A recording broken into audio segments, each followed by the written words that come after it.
চট্টগ্রামের বাকুলিয়ায় ঝুট গোডাউনের আগুনের খবর জানাচ্ছিলাম। এ বিষয়ে আরও জানবো আমাদের সহকর্মী মুজিবুল হকের কাছ থেকে। মুজিব, আগুন নিয়ন্ত্রণে আর কত সময় লাগতে পারে, আর ক্ষয়ক্ষতি নিয়েই বা কি বলছেন ফায়ার সার্ভিস কিংবা মালিকপক্ষ, জানাবেন।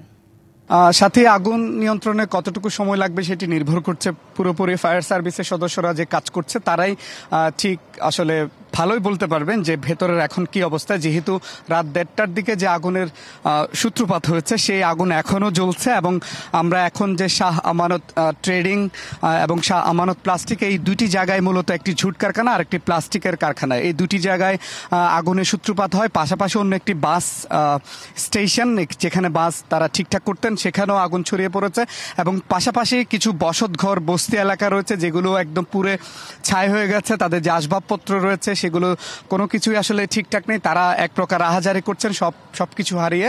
তো সব মিলিয়ে এখনো আগুন জ্বলছে। আমরা আমাদের সাথে ফায়ার সার্ভিসের একজন কর্মকর্তা আছেন, তার সঙ্গেই আগুনের অগ্রগতি সম্পর্কে একটু জানতে চাই। একটু বলবেন আগুন এখন কোন পর্যায়ে রয়েছে, নিয়ন্ত্রণে আসতে কতটুকু সময় লাগতে পারে? আমরা স্পটে 2টার সময় পৌঁছানোর সঙ্গে সঙ্গে আগুনের ভয়াবহতা দেখে আমার সাপোর্ট চাই। সঙ্গে সঙ্গে আরও 3টা স্টেশন থেকে আমাদের মোট আরও 7টা ইউনিট আমাদের সঙ্গে অ্যাড হওয়ার পর আমরা চতুর্মুখী আক্রমণে আগুনটাকে অ্যাটাক করে ফেলি। অ্যাটাক করার পরে 4:45 মধ্যে আগুনটাকে আমরা কন্ট্রোল করে ফেলি। এখন আমাদের ড্যাম্পিংয়ের কাজ চলছে। ড্যাম্পিংয়ের কাজ শেষ না হওয়া পর্যন্ত আগুন নির্বাপন হবে না। ড্যাম্পিং শেষ করে আগুন নির্বাপন হবে। নির্বাপন শেষে আমরা যখন রিপোর্ট কালেকশন করব, রিপোর্ট কালেকশনেই বোঝা যাবে আসলে অগ্নিকাণ্ডের কারণটা কী ছিল, এখানে ক্ষয়ক্ষতির পরিমাণ কী পরিমাণ, এবং এখানে কোনো আহত নিহত আমরা পাই নাই।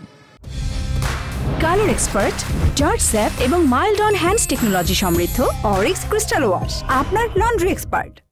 আপনাকে ধন্যবাদ। আমরা ফায়ার সার্ভিসের একজন ঊর্ধ্বতন কর্মকর্তার সাথে কথা বলছিলাম। তিনি বলছিলেন যে তাদের যে ক্ষয়ক্ষতি বা আগুনের সূত্রপাত সম্পর্কে তারা হয়তো বিস্তারিত পরবর্তী জানতে পারবেন।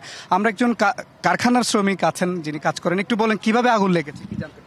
এটা কারেন্টের থেকে লাগছে, শর্ট করছে, শর্ট করার পরে ওখানে যাইয়া এখানে শর্ট করছে, আবার ওখানে শর্ট করছে, ওখান থেকে আগুন লাগছে, এতটুকু জানে। আমি আর কিছু জানি না, বুঝতে পারছেন? এটা তো আবাসিক এলাকা, এখানে আপনারা কিভাবে কারখানা করলেন? এটা তো ওখান থেকে সরকার থেকে অনুমতি নিছে, বুঝছেন?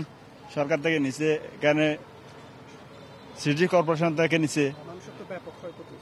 ক্ষতি হয়েছে, এটা তো অনুমতি লইছে, অনুমতি ছাড়া তো এটা করে নাই, অনুমতি লইয়া ফ্যাক্টরিটা করছে। ধন্যবাদ। আমরা কথা বলছিলাম এখানকার ফায়ার সার্ভিসের কর্মকর্তা, পাশাপাশি যারা এই কারখানাগুলোতে কাজ করেন তাদের সাথে কথা বলবার চেষ্টা করছিলাম। সাথে আপনি নিশ্চয়ই দেখতে পাচ্ছেন এখনো ধোঁয়ার কুণ্ডলি চারদিক থেকে ছড়িয়ে পড়ছে এবং আগুনের লেলিহান শিখা চারদিকে ছড়িয়ে পড়ছে। ফায়ার সার্ভিসের কর্মকর্তারা যদিও বলছেন যে আগুন নিয়ন্ত্রণে এসেছে, তবে এখনো নির্বাপনের যে কাজ সেটি তারা চালিয়ে যাচ্ছেন। অর্থাৎ আমরা ভেতরের অন্য পাশ থেকে একটু আগে ঘুরে আসলাম, সেখানেও দেখছি যে ক্ষণে ক্ষণে আগুনের যে লেলিহান শিখা সেটি চারদিকে ছড়িয়ে পড়ছে।